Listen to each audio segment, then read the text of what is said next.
के माध्यम से हम इसको समझना चाहें तो हम समझ सकते हैं कि एक प्राचीन क्षेत्र जहां संगम नाम का एक बड़ा राजा जो शासन करता था, उसके 5 पुत्र थे। उन 5 पुत्रों में 2 पुत्र ऐसे थे जो राजनीतिक दृष्टि से, कूटनीतिक दृष्टि से या कहें एक शासन व्यवस्था को संभालने की दृष्टि से बहुत ही आगे थे या फॉरवर्ड थे। उन दोनों की बात करें तो एक तो था हरिहर और दूसरा था बुक्का। ये दोनों ही अपने आप को प्रशासन चलाने की दृष्टि से बहुत योग्य समझते थे और वास्तविकता देखें तो ये वास्तव में इस कार्य के लिए सर्वसंपन्न थे।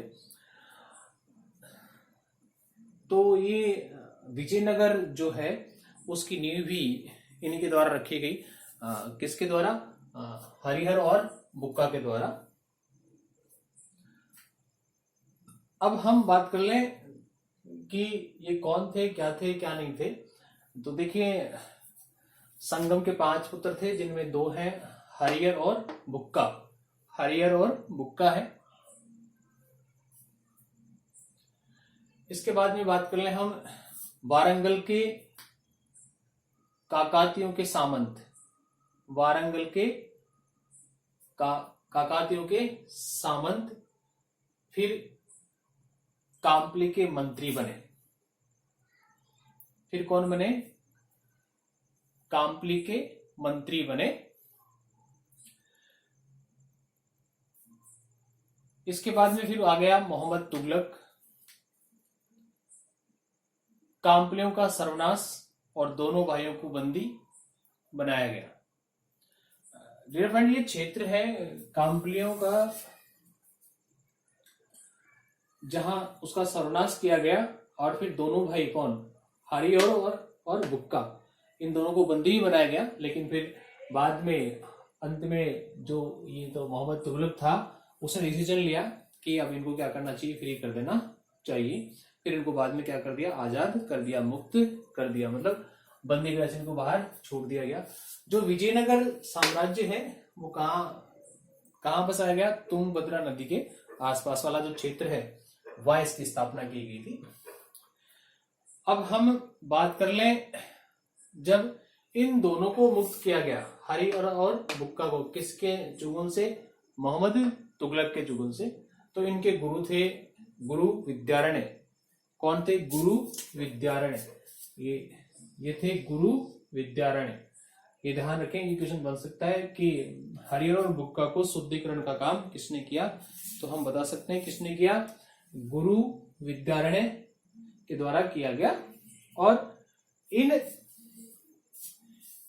के शुद्धिकरण के बाद ही एक स्वतंत्र राज्य की स्थापना हुई और वो स्वतंत्र राज्य कौन सा बना? विजयनगर साम्राज्य बना। जो उस समय, उस काल के दौरान 1300 ईस्वी की बात करें तो उस काल के दौरान दक्षिण भारत का सबसे शक्तिशाली राज्य था। जो विजयनगर है वो दक्षिण भारत का क्या था? सबसे शक्तिशाली राज्य था। इसके बाद हम थोड़ा सा आगे बात कर लें तो हम्पी जो है, जो इस विजयनगर साम्राज्य की राजधानी हुआ करती थी, विजयनगर साम्राज्य की जो राजधानी हुआ करती थी, उसे यूनेस्को ने भी क्या किया? विश्व विरासत की सूची में शामिल किया था। विश्व विरासत की सूची में शामिल कर लिया था। इसके बाद में विजयनगर साम्राज्य की स्थापना हो गई। फिर 1336 में हरिहर का राज्यारोहण हुआ। मीन्स ये हुआ उनके पिता की बाद में जो साम्राज्य था उसका राज्यारोहण या उसका जो शासनाध्यक्ष था वो किन्हें बनाया गया? हरिहर को बनाया गया। किन्हें बनाया गया? हरिहर को बनाया गया। कब? 1336 में। 1336 ईस्वी में विजयनगर साम्राज्य का जो शासनाध्यक्ष है या जो शासक है वो किसे बनाया गया था? हरिहर को बनाया गया था। हरिहर जो था वो बड़ा पराक्रमिक था, वह अपने स्वभाव से ही पराक्रमिक था। तो उसने क्या किया? 1346 में क्या कर लिया उसने? हॉयसेल, ये हॉयसेल है, हॉयसल होयसल को अपने राज्य में मिला लिया। मतलब तुंगभद्रा नदी के आसपास का एक क्षेत्र है होयसल, उसको किस में मिला लिया? विजयनगर में मिला लिया। इसके बाद में हम बात कर लें, जब हरिहर का समय समाप्त हुआ तो उसके बाद में 1346 में ही जो बुक्का था, उसके जो भाई थे बुक्का, उनको उत्तराधिकारी बनाया गया। उनको क्या बनाया गया? उत्तराधिकारी बनाया गया। कब? 1346 में। 1346 में हरिहर के द्वारा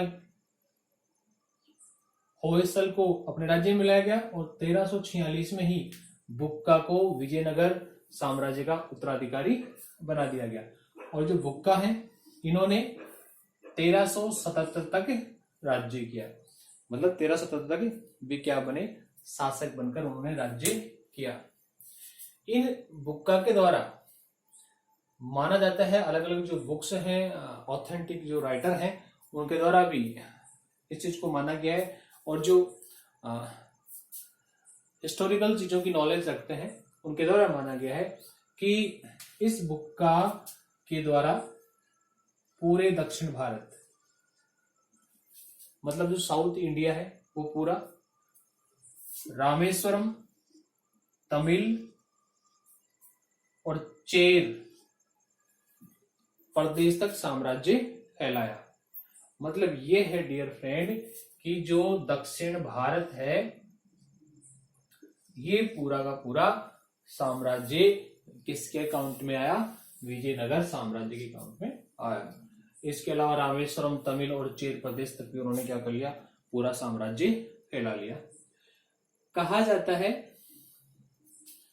कि 1377 से लेके 1406 तक, 1377 से लेके 1406 तक हरिहर द्वितीय, हरिहर द्वितीय किसका पुत्र था भाई? हरिहर का ही पुत्र था और उसका नाम क्या था? हरिहर द्वितीय। क्या बना? उत्तराधिकारी बना, उत्तराधिकारी बना। और ये जो हरिहर था, ये शिव का उपासक था, शिव का उपासक था। और शिव के कौन से रूप का? शिव के बहुत सारे रूप हैं, नटराज है, विरूपाक्ष है, चमत्कारेश्वर है। तो ये जो हरिहर द्वितीय था, ये जो हरिहर द्वितीय था, वो किसका उपासक था? शिव का। और शिव के कौन से रूप का? विरूपाक्ष रूप का उपासक था। इन्होंने भी, हरिहर द्वितीय ने भी क्या किया? अपने साम्राज्य का विस्तार किया। कौन से साम्राज्य का? विजयनगर साम्राज्य का विस्तार किया। और इन्होंने मैसूर, वनारा, त्रिचनापल्ली व कांजीवरम तक अपना विस्तार किया। बुक्का ने कहां तक फैलाया? पूरा दक्षिण भारत, रामेश्वरम, तमिल, चेर तक। और हरिहर द्वितीय, जो हरिहर के पुत्र थे, उन्होंने मैसूर, वनारा, त्रिचनापल्ली, कांजीवरम तक अपना विस्तार किया। इसके बाद में जब हरिहर द्वितीय का साम्राज्य समाप्त हुआ तो 1406 से लेकर 1422 तक, 1406 से लेकर 1422 तक देवराय प्रथम क्या बने? देवराय प्रथम शासक बने, जो कि किनके पुत्र थे? बुक्का के पुत्र थे। हरिहर द्वितीय तो किसके? हरिहर के। और जो देवराय प्रथम था, वो किसके पुत्र? बुक्का के पुत्र थे। किसके पुत्र थे भाई? बुक्का के पुत्र थे। इनका साम्राज्य जो विस्तार है वो ज्यादा नहीं हो पाया और बहमनी साम्राज्य के सुल्तानों से उनको हार का सामना करना पड़ा। बहमनी साम्राज्य के सुल्तानों से इनको हार का सामना करना पड़ा। किनको सामना करना पड़ा भाई? देवराय प्रथम को। कब की बात है? 1406 से लेके 1422 तक। लेकिन एक बात इसमें यह सामने आई कि इनकी सेना में पहली बार मुस्लिमों को हराने के लिए मुस्लिम लोगों को सेना में शामिल किया गया। विजयनगर साम्राज्य का पहला व्यक्ति देवराय द्वितीय, जिसने क्या किया? स्वतंत्र शासन किया और पहली बार मुस्लिमों को अपनी सेना में शामिल किया था। इन्होंने खुद को गज बैठकर की उपाधि दी थी। किसकी उपाधि दी थी? गज बैठकर की उपाधि दी थी। देवराय द्वितीय ने स्वयं को गज बैठकर की उपाधि दी थी। और गज बैठकर का मीन्स होता है हाथियों का शिकारी। किसका शिकारी भाई? हाथियों का शिकारी। ये उपाधि इन्होंने खुद को दी थी। इनके शासनकाल में दो विदेशी व्यक्ति यात्रा पर भी आए थे। किसके शासनकाल में? देवराय सेकंड के शासनकाल में। देवराय सेकंड के कार्यकाल में, जो 1422 से लेके 1426 तक, 1422 से लेके 1426 तक देवराय द्वितीय, देवराय प्रथम बुक्का के पुत्र, देवराय द्वितीय बुक्का के पुत्र, है ना। इन्होंने अपना स्वतंत्र शासन किया और गजबेटर की उपाधि प्राप्त की। और गजबेटर मीन्स होता है हाथियों की शिकारी। इनके ही शासनकाल में दो विदेशी यात्रा पर आए। एक तो इटली के थे, निकालो कॉन्टी, है ना। ये लिख लें आप, राइट डाउन कर लें, क्वेश्चन पढ़ सकता है। निकालो कॉन्टी, है ना। और दूसरा था फारस से आया हुआ व्यक्ति अब्दुल रज्जाक। दूसरा कौन था? अब्दुल रज्जाक। तो डियर फ्रेंड, ये था विजयनगर साम्राज्य, जिसके बारे में हमने पढ़ा, समझा। समझ सकता हूं कि आपको अच्छा लगा होगा और समझ में भी आया होगा। मेरा मानना है कि अगर आप डेली बेसिस में कोई टारगेट फिक्स करते हैं, तो उसको पूरे दिन में उसको अचीव करने की कोशिश करते हैं, तो मेरे हिसाब से आई थिंक आप अगर उसके पीछे ही रहेंगे तो आप उसका 80% क्या कर लेंगे? अचीव कर लेंगे। तो डियर फ्रेंड, वीडियो अच्छा लगे तो आप लाइक करें, शेयर करें।